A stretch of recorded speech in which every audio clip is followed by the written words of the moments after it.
Shalom Bapak Ibu Saudara yang Tuhan Yesus kasihi, perkenalkan saya Pendeta Melki Patoni, Pendeta Jemaat GPIB Anugerah Pangkalan Berandan, Pospelkes Secanggang, Kabupaten Langkat, Mupel, Sumut, Aceh. Dalam kesempatan ini Bapak Ibu Saudara, kami Pospelkes Secanggang mencari dana dalam rangka pengadaan motor gereja untuk mendukung proses pelayanan saya di Pospelkes Secanggang. Mohon bantuan dan dukungan dari Bapak Ibu Saudara sekalian. Berikut Ibu Bapak profil dari Pospelkes Secanggang.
Demikianlah Bapak Ibu Saudara profil dari Pospelkes Secanggang.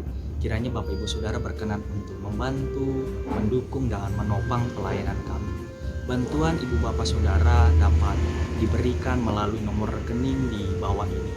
Terima kasih, Tuhan Yesus memberkati.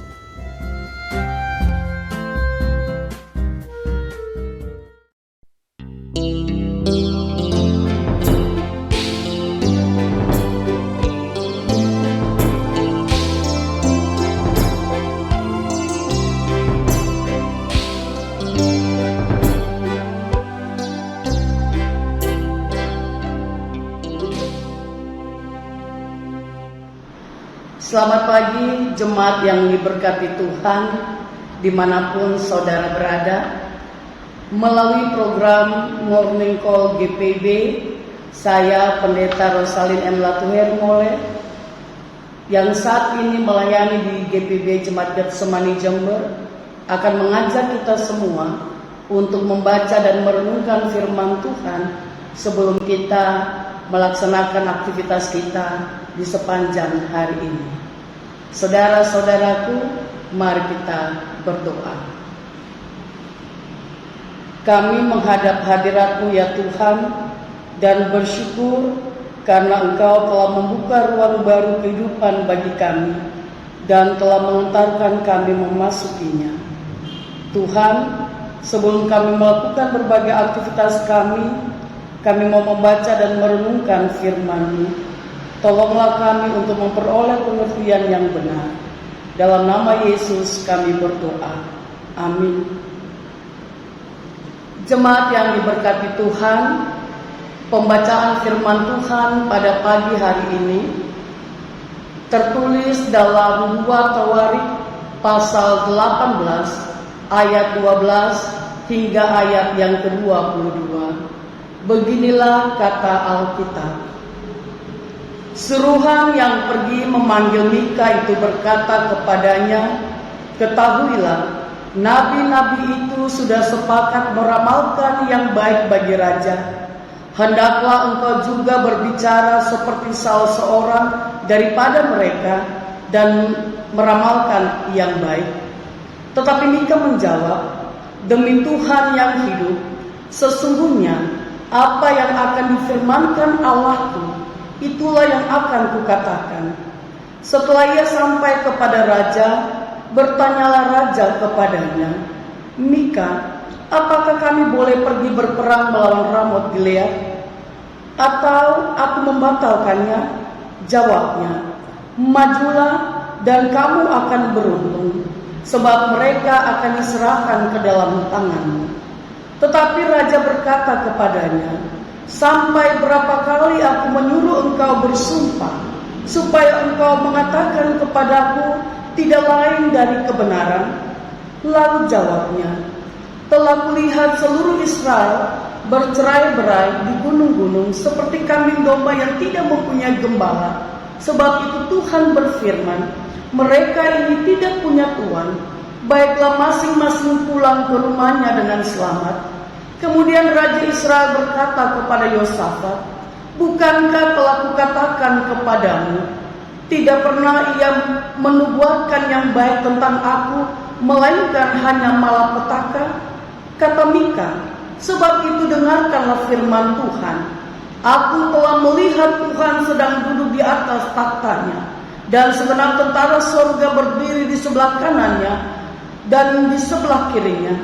Dan Tuhan berfirman, siapakah yang akan membujuk Ahab, Raja Israel, untuk maju berperang, supaya ia tewas di Ramot Gilead? Maka yang seorang berkata begini, yang lain berkata begitu. Kemudian tampillah suatu roh, lalu berdiri di hadapan Tuhan. Ia berkata, aku ini akan membujuknya. Tuhan bertanya kepadanya, dengan apa? Jawabnya, aku akan keluar dan menjadi roh dusta dalam mulut semua nabinya. Ia berfirman, biarlah engkau membujuknya, dan engkau akan berhasil pula. Keluarlah dan perbuatlah demikian.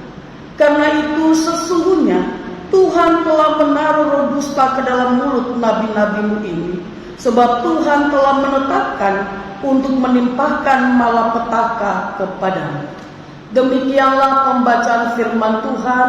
Terpujilah Kristus. Hosiana. Saudara-saudara yang dikasihi oleh Tuhan Yesus, dalam kehidupan kita dituntut untuk selalu dan harus menyatakan yang benar, baik itu lewat kata maupun juga lewat tindakan. Dan apapun resikonya, kita sudah harus siap untuk menerimanya.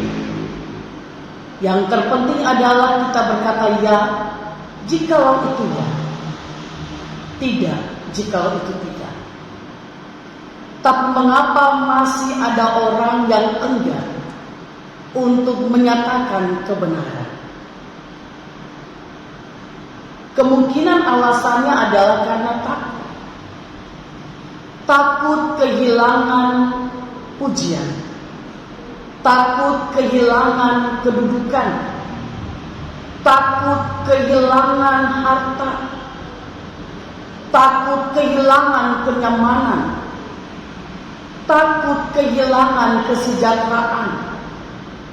Bahkan ada orang yang takut untuk dimusuhi, takut ditolak, dan juga takut untuk dibenci. Dan itulah yang membuat kebanyakan orang lebih baik diam daripada dia bicara atau daripada menyatakan kebenaran.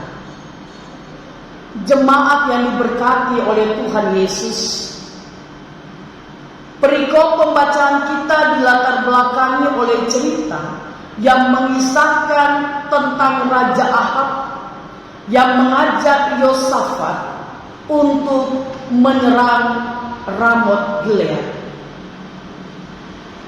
Dan berdasarkan respon Yosafat pada ayat yang keempat tentang ajakan Raja Ahab itu, maka dikumpulkannya 400 nabi untuk dimintai pendapat.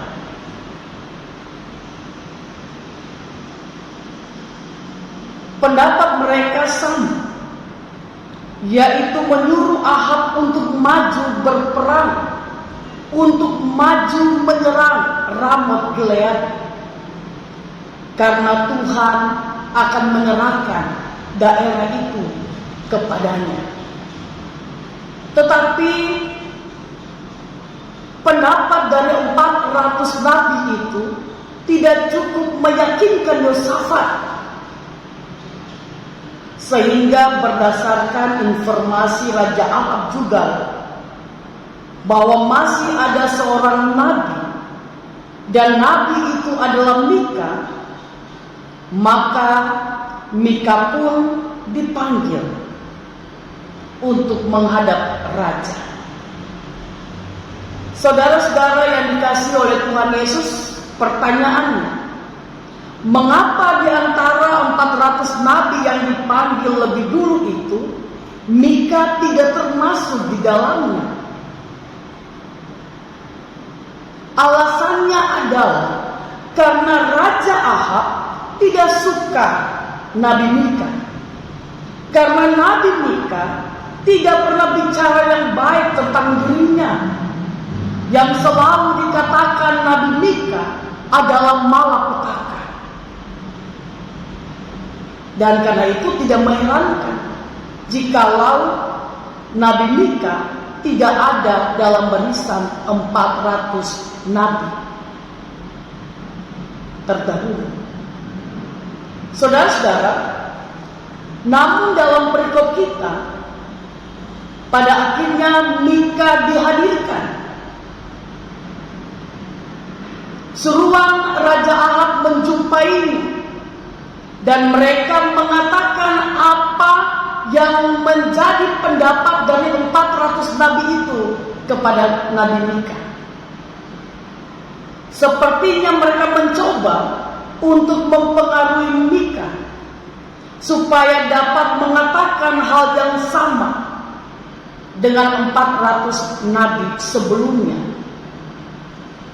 Tapi saudara-saudara, Nabi Mika sebagai seorang nabi, tentunya ia memiliki prinsip dalam mengembangkan tugasnya sebagai utusan Tuhan. Ia hanya mau mengatakan apa yang difirmankan Tuhan. Ia hanya mau menyampaikan apa yang dikehendaki Tuhan. Dia hanya mau mengucapkan apa yang dikatakan Tuhan. Lain daripada itu tidak. Itu berarti bahwa Nabi Mika adalah orang yang tidak dapat dipengaruhi. Oleh sebab itulah, ketika ia berjumpa dengan Raja Ahab, Nabi Mika menyampaikan apa yang sesungguhnya difirmankan Tuhan kepadanya. Mika menyampaikan supaya Raja Ahab maju menyerang Ramot Gilead.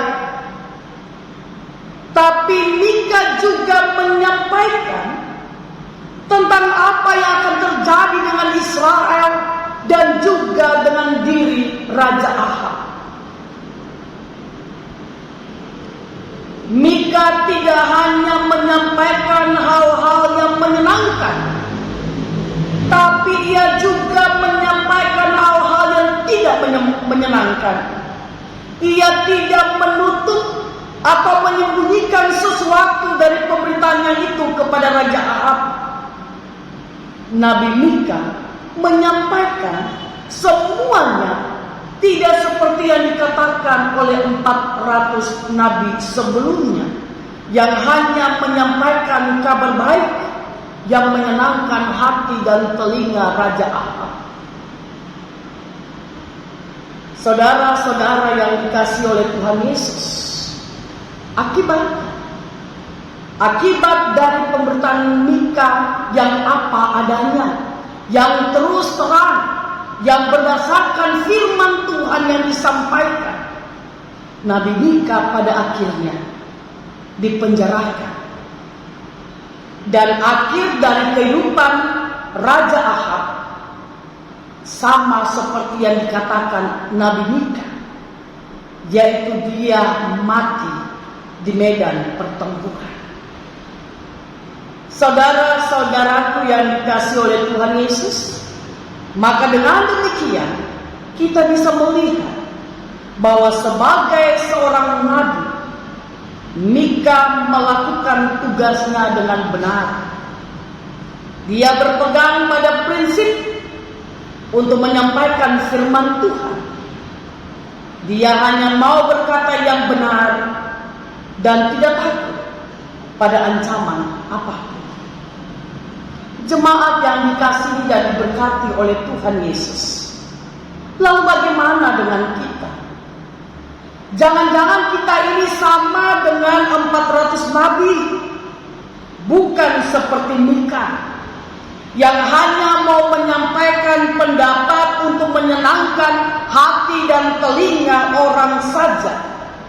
Jangan-jangan kita ini juga suka menyembunyikan kebenaran dan mengedepankan kebohongan. Jangan-jangan kita ini tipikal orang yang mudah dipengaruhi dan mempengaruhi untuk melakukan sebuah kejahatan. Yang penting kita aman. Jangan-jangan kita ini senang menjebak orang dengan kata-kata manis kita. Kalau kita seperti 400 nabi itu, maka sesungguhnya kita tidak siap dan juga takut pada risiko dan akibat yang harus ditanggung karena menyatakan kebenaran. Karena itu saudaraku, mari kita belajar dari Nabi Mika. Yang pertama, milikilah prinsip untuk selalu menyatakan yang benar berdasarkan firman Tuhan. Kita tidak boleh terpengaruh atau juga mempengaruhi orang lain. Kalau apa yang disampaikan atau apa yang kita sampaikan adalah hal yang tidak benar, kita harus tampil beda. Bukan karena kita ingin memperlihatkan siapa kita, bukan karena kita ingin memperlihatkan kesombongan diri kita, tapi kita beda karena kita harus bicara dan bertindak yang benar. Ketika banyak orang bicara dan bertindak tidak benar hanya untuk memperoleh pujian atau pengakuan akan keberadaan dia, kita harus beda karena berkata apa adanya, beda karena menyatakan kehendak Tuhan, bukan keinginan diri sendiri. Hal yang kedua, ketika kita dapat berkata dan bertindak benar sesuai dengan kehendak Tuhan, maka jangan pernah takut untuk ditolak, dibenci, bahkan dihukum sekalipun. Walaupun untuk kebenaran kita harus menderita, bahkan bisa mati sekalipun, kita harus siap menerima resiko untuk sebuah kebenaran. Nabi Mika tetap meneruskan pemberitaannya, saudara-saudaraku, tentang kebenaran firman Tuhan. Dia terus bicara apa adanya. Dia tidak berusaha memutarbalikkan pemberitaannya. Dia juga tidak menambahkan maupun mengurangi firman Tuhan, walaupun penjara menjadi hadiah baginya. Jadi saudara-saudaraku, jangan pernah goyah dan takut untuk menyatakan kebenaran, dan siap sedialah untuk menanggung segala akibatnya. saudaraku yang diberkati oleh Tuhan Yesus. Saat ini pun kita berada dalam minggu-minggu Prapaskah, minggu-minggu penghayatan akan kesengsaraan Kristus. Kita mau diingatkan bahwa sepanjang pelayanan Yesus tidak pernah menyembunyikan kebenaran. Meskipun kebenaran yang Yesus sampaikan itu tidak dapat diterima oleh banyak orang, tapi Yesus tetap melakukannya. Meskipun kebenaran itu tidak menguntungkan dirinya, ia tidak terpengaruh untuk mengubah sikapnya hanya untuk mengikuti pendapat kebanyakan orang yang sudah pasti tidak benar. Dan karena kebenaran itu juga Yesus pun mengalami penderitaan. Di sisi yang lain, karena kesepakatan jahat pun Yesus juga harus menanggung kepedihan hidup, ditolak, dibenci, dicerca, bahkan sampai mati di kayu salib. Karena itu saudara-saudara, sebagai orang yang percaya kepada Tuhan, kita harus meneladani Tuhan Yesus dalam menjunjung kebenaran. Jangan mau kompromi untuk mengatakan yang tidak benar, dan tidak boleh takut untuk memberitakan kebenaran apapun akibatnya. Kalaupun kematian adalah harga yang harus kita bayar, kalaupun kematian adalah resiko dari setiap kebenaran yang kita nyatakan, maka kita harus siap menerimanya.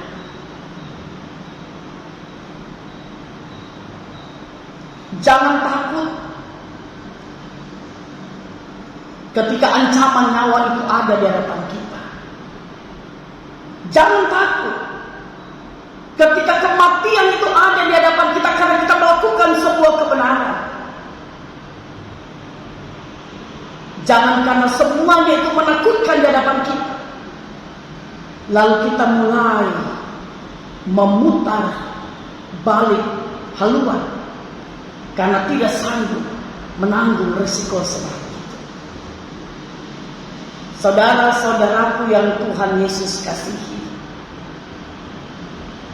ingat, kita ini adalah murid Yesus yang harus menyatakan kebenaran di sepanjang kehidupan yang Tuhan masih berikan kepada kita. Tidak ada pilihan lain bagi saudara dan saya. Kita harus tetap dapat menyatakan yang benar jika itu benar. Jangan kita coba-coba untuk memutarbalikkan fakta dan kenyataan yang benar itu. Kalau saudara dan saya masih ragu, kalau saudara dan saya takut untuk melakukan akan hal itu seperti yang Yesus lakukan, maka sesungguhnya saudara dan saya bukan pengikut Yesus. Dan jangan pernah saudara dan saya bernyanyi mau ikut Yesus kalau kita pun takut menanggung resikonya. Saudara-saudara, apapun yang ada di hadapan kita, lakukanlah, jalani, karena Yesus pasti memampukan dan menguatkan kita. Dia pasti menyertai dan menolong kita untuk menyatakan kebenaran itu dalam kehidupan kita. Tuhan Yesus memberkati. Amin. Saudara-saudaraku yang dikasihi Tuhan, mari kita berdoa. Kami bersyukur kepadamu Tuhan, karena Engkau telah membuka ruang baru kehidupan bagi kami, dan Engkau telah membawa kami memasukinya dan siap untuk menjalani kehidupan di hari ini. Firman Tuhan yang sudah kami baca dan renungkan mengawali kehidupan kami di hari ini. Biarlah menerangi dan menuntun kami sebagai pengikut-Mu, supaya dalam menghadapi tantangan hidup, kami tetap berpegang pada firman-Mu dan melakukan firman-Mu dengan sungguh-sungguh. Tolonglah kami juga ya Tuhan, untuk menjadi pribadi yang berani menyatakan yang benar dan tidak memberi diri dipengaruhi, bahkan mempengaruhi orang lain untuk melakukan hal yang tidak Engkau kehendaki. Tuhan, kami sadar bahwa untuk sebuah kebenaran ada harga yang harus kami bayar.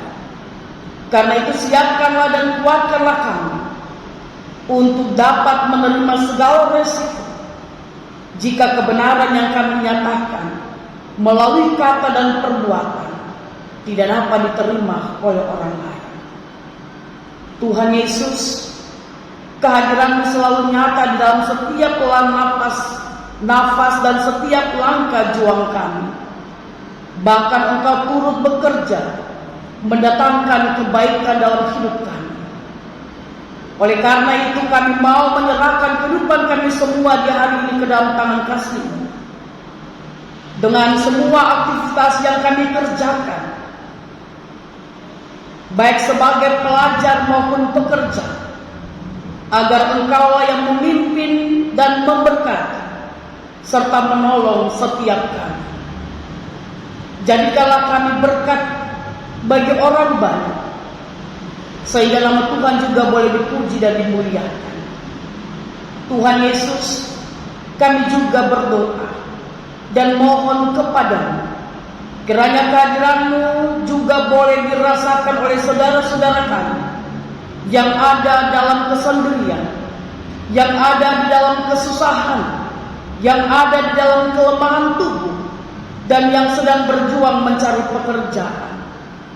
Sehingga hanya dalam dan karena kasih-Mu lah mereka memperoleh semangat, kesembuhan, kelegaan, pekerjaan, dan juga kehidupan yang layak.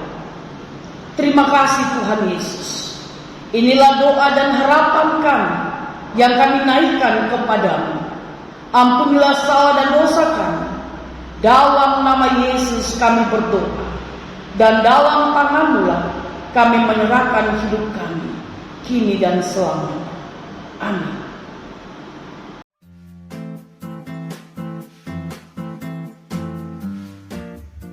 Shalom Bapak Ibu Saudara yang Tuhan Yesus kasihi, perkenalkan saya Pendeta Melki Patoni, Pendeta Jemaat GPIB Anugerah Pangkalan Berandan, Pospelkes Secanggang, Kabupaten Langkat, Mupel, Sumut, Aceh. Dalam kesempatan ini Bapak Ibu Saudara, kami Pospelkes Secanggang mencari dana dalam rangka pengadaan motor gereja untuk mendukung proses pelayanan saya di Pospelkes Secanggang. Mohon bantuan dan dukungan dari Bapak Ibu Saudara sekalian. Berikut Ibu Bapak profil dari Pospelkes Secanggang.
Demikianlah Bapak Ibu Saudara profil dari Pospelkes Secanggang. Kiranya Bapak Ibu Saudara berkenan untuk membantu, mendukung, dan menopang pelayanan kami. Bantuan Ibu Bapak Saudara dapat diberikan melalui nomor rekening di bawah ini. Terima kasih, Tuhan Yesus memberkati.